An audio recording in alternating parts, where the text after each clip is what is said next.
Hello my dear students, अब जो है हम नया चैप्टर स्टार्ट करेंगे एक रिवीजन में, क्विक में, रिग्रेशन। कोरिलेशन के बाद एक है रिग्रेशन। अब देखिए रिग्रेशन का मतलब समझिए। रिग्रेशन एस्टेब्लिश करता है mathematical relationship between the two variables. यानी अगर हमारे पास दो वेरिएबल हैं x और y, है ना, तो x ऑन y एक रिलेशन एस्टेब्लिश कर सकता है और एक वो कर सकता है y ऑन x। दो रिलेशन हम एस्टेब्लिश कर सकते हैं दो वेरिएबल के बीच में, x on y and y on x। तो अभी दो वेरिएबल्स के बीच में जब रिलेशन एस्टेब्लिश करते हैं मैथमेटिकल, यानी हमारे पास है मैथमेटिकल रिलेशन, तो फिर उसको हम क्या बोलते हैं? Regression equation. इट प्रिडिक्ट, ये प्रिडिक्ट भी करता है। जब हम इक्वेशन बना लेते हैं तो उससे हम प्रिडिक्ट कर सकते हैं। तो अगर हम प्रिडिक्ट करना चाहें डिपेंडेंट वेरिएबल की वैल्यू कि क्या होगी अगर हमें इंडिपेंडेंट वेरिएबल की वैल्यू गिवन हो, तो इंडिपेंडेंट वेरिएबल गिवन होगा, डिपेंडेंट वेरिएबल की हम वैल्यू को प्रिडिक्ट करेंगे। जैसे एक रिग्रेशन इक्वेशन होती है हमारे पास x ऑन y और एक होती है हमारे पास y on x। x on y को हम रिप्रेजेंट करते हैं x is equal to a plus B Y, और y ऑन x को हम डिनोट करते हैं y is equal to a plus B X. जो पहले बोलोगे वो पहले आएगा। x on y x is equal to a plus B Y, y पहले बोला y is equal to a plus B X. यहाँ y क्या है? यहाँ y है इंडिपेंडेंट वेरिएबल और ये x क्या है? Dependent variable. इस वाले इक्वेशन में y क्या है? डिपेंडेंट वेरिएबल और x क्या है? Independent variable. तो इस वाले इक्वेशन से x की वैल्यू प्रिडिक्ट करी जा सकती है जबकि y वेरिएबल की वैल्यू गिवन हो। इस वाले इक्वेशन से y वैल्यू को प्रिडिक्ट किया जा सकता है जबकि x की वैल्यू गिवन हो। तो यानी सीधी बात है, x ऑन y से x की वैल्यू प्रिडिक्ट करते हैं, y ऑन x से y की वैल्यू प्रिडिक्ट करते हैं।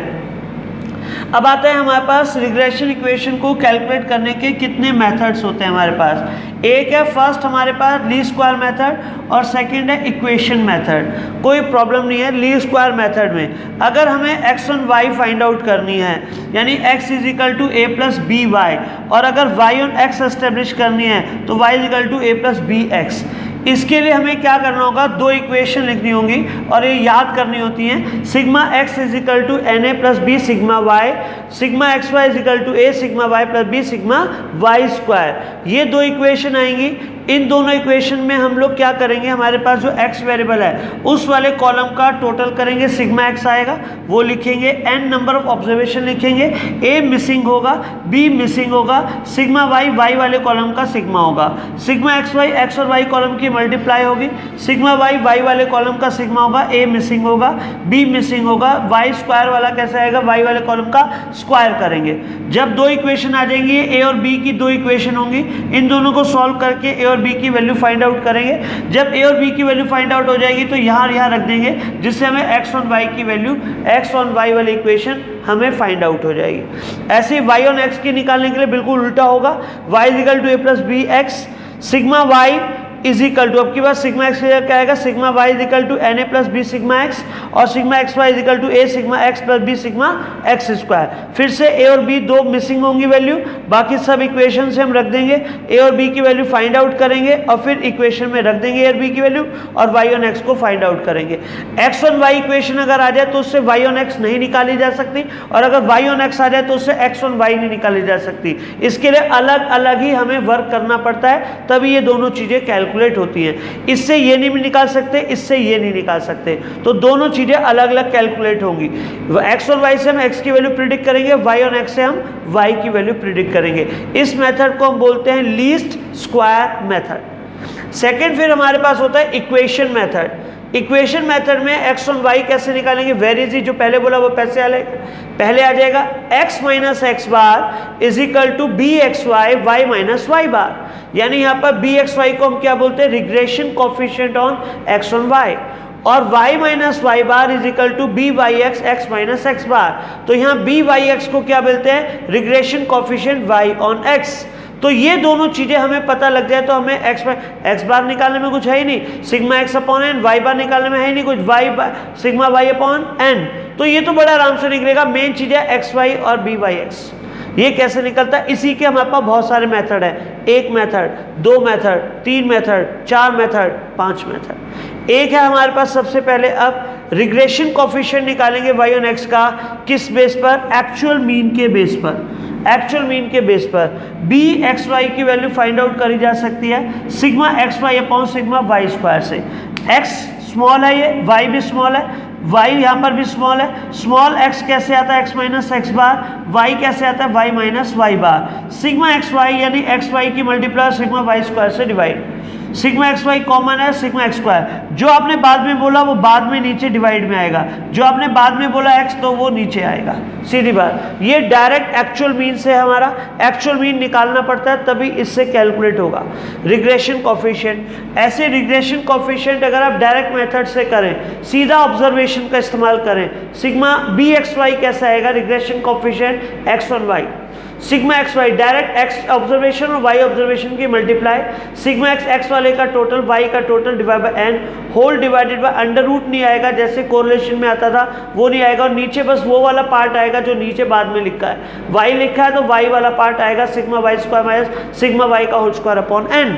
ऐसे ही बी वाई एक्स कैसे आएगा? Sigma x Y minus sigma X sigma Y upon N whole divided by sigma x square minus sigma X का होल स्क्वायर अपॉन एन। ये बिल्कुल सेम कोरिलेशन की तरह चल रहे हैं, बस बाद वाला पार्ट जो है उसी का हिस्सा आता है, एक्स वाला नहीं आ रहा। जैसे इसमें बाद में एक्स है तो एक्स वाला आ रहा है, वाई वाला नहीं आ रहा। फिर अब इसके बाद आता है हमारा एज्यूम मीन से।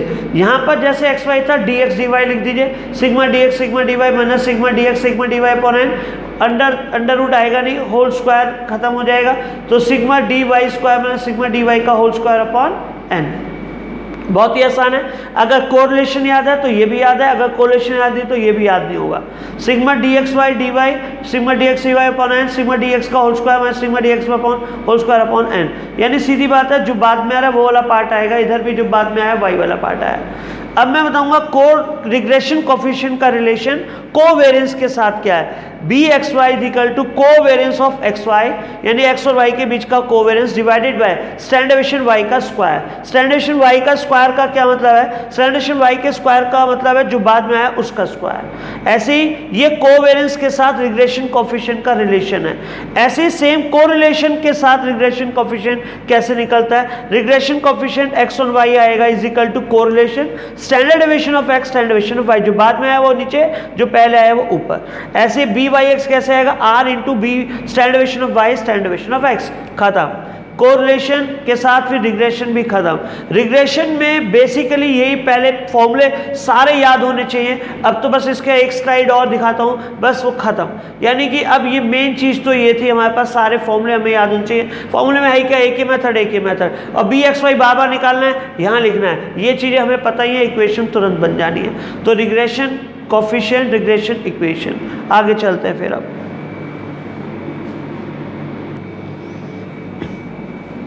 देखिए रिग्रेशन का जो इसमें स्लाइड है बहुत ही आसान है। अगर दो रिग्रेशन कोफिशिएंट को आपस में मल्टीप्लाई करके अंडर रूट किया जाए, डैट मीन्स कि उसका हम क्या कर रहे हैं? ज्योमेट्रिक मीन निकाल रहे हैं। किन्हीं भी दो चीज़ों का ज्योमेट्रिक मीन कैसे निकाला जाता है? a इंटू बी का अंडर रूट। तो किन्हीं भी दो चीज़ों का ज्योमेट्रिक मीन ऐसे निकाला जाता है। तो अगर आप दोनों रिग्रेशन कोफिशिएंट की मल्टीप्लाई कर दें, अंडर रूट कर दें, यानी कि आपने क्या किया? ज्योमेट्रिक मीन, तो वो किसके इक्वल होता है? कोरिलेशन के। दूसरी बात, अगर आपका बी एक्स वाई प्लस है तो बी वाई एक्स भी प्लस ही होगा, तो कोरिलेशन भी प्लस होगा। अगर बी एक्स वाई माइनस में है तो बी वाई एक्स भी माइनस में होगा और कोरिलेशन भी माइनस में होगा। ऐसा कभी हो नहीं सकता कि एक प्लस हो एक माइनस, पॉसिबल नहीं है। ऐसा भी नहीं हो सकता एक माइनस और दूसरा प्लस, पॉसिबल नहीं है। या तो ये दोनों प्लस होंगे या दोनों माइनस होंगे। अगर दोनों प्लस है तो कोरिलेशन प्लस है, अगर दोनों माइनस है तो कोरिलेशन माइनस है। क्लियर है बात? तीसरा पॉइंट, कैसे ये पहचाने कि दो इक्वेशन हमें आपको दे रखी हैं, हमें पहचानना है कौन सी x ऑन y है और कौन सी y ऑन x है। तो इसको करने के लिए आपने 4 स्टेप में बात करी। सबसे पहला स्टेप, किसी भी पहली इक्वेशन को आप क्या मान लें? x on y। तो फिर दूसरी इक्वेशन को आप नेचुरल सी बात है क्या मानेंगे? y on x। जब आपने मान ही लिया कि ये x ऑन y है पहली वाली इक्वेशन, तो अब आप क्या करेंगे? पहली वाली इक्वेशन से फाइंड आउट करेंगे, क्योंकि पहली इक्वेशन को जब आपने x ऑन y माना है तो उससे क्या फाइंड आउट कर सकते हैं आप? B x Y. दूसरी इक्वेशन को आपने क्या माना है? y ऑन x, तो उससे क्या फाइंड आउट कर सकते हैं आप? B Y X. तो पहले आप दोनों इक्वेशन से bxy और yx दोनों आप रिसीव कर लीजिए। फिर क्या करें, इन दोनों का कंफर्म करें कि दोनों के जो साइन हैं वो सेम हैं या नहीं है। अगर साइन सेम है तो ये रिग्रेशन इक्वेशन है, अदरवाइज तो ये रिग्रेशन इक्वेशन ही नहीं है। तो दोनों के साइन आपको सेम मिलने चाहिए, नहीं तो ये रिग्रेशन इक्वेशन ही नहीं होंगे। स्टेप 4 में क्या करेंगे आप, जब ये दोनों साइन सेम होंगे तो फिर आगे का प्रोसीजर ये होगा कि आप कोरिलेशन निकालें, दोनों को रिग्रेशन कोफिशिएंट को मल्टीप्लाई करें और उसका अंडर रूट करें। अगर ये वाली वैल्यू 1 से कम आएगी तो आपकी अजम्पशन इसका मतलब राइट है, रॉन्ग नहीं है। मगर अगर इन दोनों की मल्टीप्लाई करने के बाद अंडर रूट करने के बाद r की वैल्यू 1 से ज़्यादा आ जाए, जो कि हो नहीं सकती, कोरिलेशन 1 से ज़्यादा होता नहीं, तो हम ये कहेंगे हमारी अजम्पशन रॉन्ग हो गई, यानी हमारी हाइपोथेसिस रॉन्ग है। तो उसके उल्टा हम अपना आंसर लिख देंगे। अगर हमने x ऑन y को पहली इक्वेशन x ऑन y मानी थी तो वो y ऑन x होगी और दूसरी वाली इक्वेशन x ऑन y बन जाएगी। अगर ये दोनों की मल्टीप्लाई 1 से ज़्यादा आती है तो, अगर 1 से कम आई तो इसका जो हमने हाइपोथेसिस थी या जो हमारी अजम्पशन थी वो सही है। तो इस तरह से हम ये निकाल लेते हैं कौन सी इक्वेशन x ऑन y है, कौन सी इक्वेशन y ऑन x है।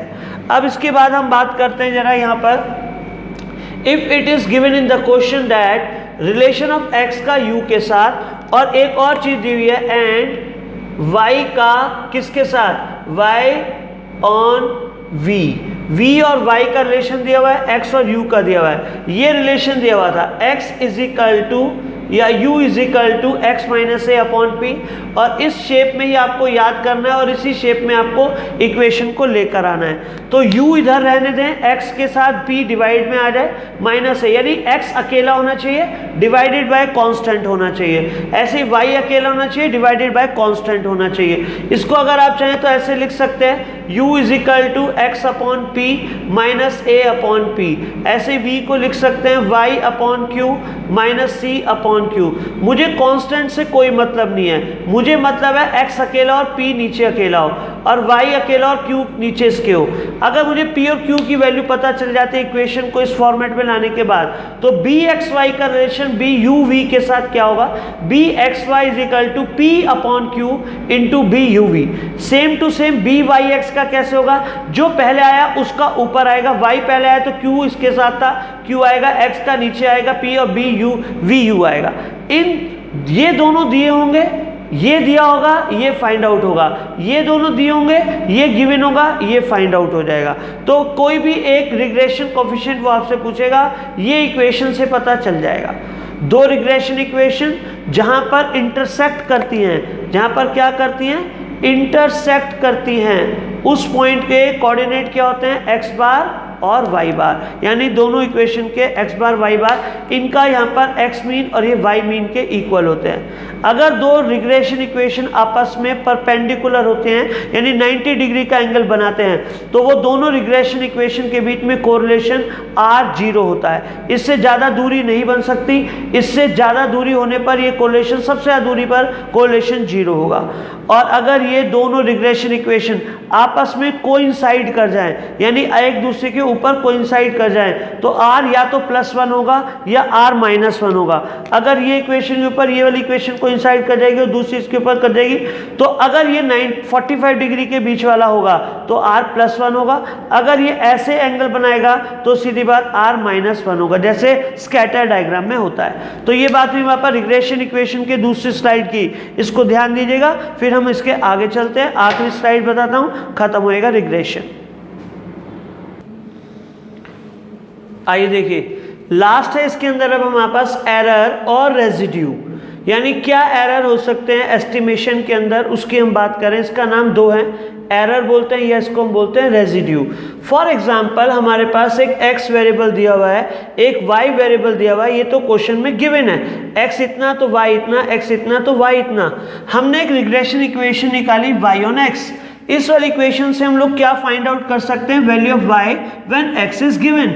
मैंने x की वैल्यू 1 इसमें रखी, 9 × 1 9 + 3 12, 2 रखी तो कितना है 21, 3 रखी तो कितना है 30। ऐसे ही मैंने वैल्यू क्या कर ली, एस्टिमेट कर ली अपनी रिग्रेशन इक्वेशन से। y ये मेरा है एक्चुअल ऑब्जर्व वैल्यू, ये मेरी एस्टिमेटेड वैल्यू। अगर मेरी ऑब्जर्व वैल्यू कम रह जाती है मेरी एस्टिमेटेड वैल्यू से, तो एरर बोलते हैं लेस देन 0। अगर मेरी ये वाली वैल्यू कम है और ये वैल्यू ज़्यादा है तो क्या बोलेंगे, एरर लेस देन 0। अगर मेरी ऑब्जर्व वैल्यू ज़्यादा है और मेरी एस्टिमेटेड वैल्यू कम, तो मैं क्या बोलूँगा, एरर ग्रेटर देन 0। अब यहाँ पर मेरी ऑब्जर्व कम है, एस्टिमेटेड ज़्यादा है तो एरर लेस देन 0। ऑब्जर्व मेरी आपकी कम है और एस्टिमेटेड ज़्यादा तो एरर लेस देन 0। ये दोनों इक्वल है अब तो क्या बोलूँगा, एरर इज इक्वल टू 0। अभी मेरी ऑब्जर्व वैल्यू ज़्यादा है, एस्टिमेटेड कम, तो क्या बोलूँगा, एरर ग्रेटर देन 0। अगर ऑब्जर्व कम रह गई और ये आपकी एस्टिमेट ज़्यादा है तो क्या बोलेंगे, एरर लेस देन 0। इसको अगर हम ग्राफ पे शो करें तो मैंने ग्राफ पे शो किया मेरे कौन से वाले number estimated, 12, 21, 30, 39, 48। When x is equal to 1, when x is equal to 2, when x3, x4, x5 पर ये डिनोट कर दिए। 12, 21, 30, 39, 48 क्या आ गए हमारे पास, एस्टिमेटेड। ये हमेशा एक लीनियर इक्वेशन में स्ट्रेट बनेंगे। फिर मैंने बताया अपने ऑब्जर्व वैल्यू 10, 12 से नीचे बना 10 पॉइंट, 20 इसके नीचे बना, इसके नीचे आएगा, फिर 30 इसके ऊपर ही बिल्कुल कोइंसाइड करेगा, 39 से ऊपर 50 ऊपर जाएगा और 40 नीचे आएगा 48 से। तो ये मैंने वैल्यू, ये पॉइंट भी अपने ऑब्जर्व वाले भी दिखाए, एक्चुअल वाले भी दिखाए। जब आपका एस्टिमेटेड ज़्यादा और आपका ऑब्जर्व कम तो एरर लेस देन 0। जब आपका ये 20 और ये 21 तो लेस देन 0। जब 30 पे 30 आया तो एरर 0। ये 39 और आपका जो ऑब्जर्व था वो ज़्यादा था तो एरर ग्रेटर देन 0। और जब आपका ये 48 से नीचे 40 आया तो एरर लेस देन 0। अगर हम इन वाले डिस्टेंस को मिनिमाइज कर दें, इस वाले डिस्टेंस को मिनिमाइज करते करते यहां ले गया तो ये वाली इक्वेशन मुझे क्या फाइंड आउट हो जाएगी, y ऑन x। ये लाइन बहुत इंपॉर्टेंट है। By minimising the vertical distance, इन डिस्टेंस को अगर हम क्या कर दें, मिनिमाइज कर दें तो we can get y on x। ऐसे हॉरिजॉन्टल लाइन डिस्टेंस को अगर हम मिनिमाइज कर दें तो we will get x on y। बड़ा आसान है। हॉरिजॉन्टल जो होता है वो x होता है, जो वर्टिकल होता है वो y होता है। y ऑन x कैसे प्राप्त करा जा सकता है, जब आप वर्टिकल लाइन को मिनिमाइज कर दें। x ऑन y कब प्राप्त किया जा सकता है, जब आप अपनी हॉरिजॉन्टल लाइन को मिनिमाइज कर दें। ये रिग्रेशन खत्म बिल्कुल एकदम, और ये आपको कंप्लीट मैंने बता दिया। सारी चीज़ें याद कर लीजिए, फटाफट रिवीजन हो जाएगा आपका। Thank you.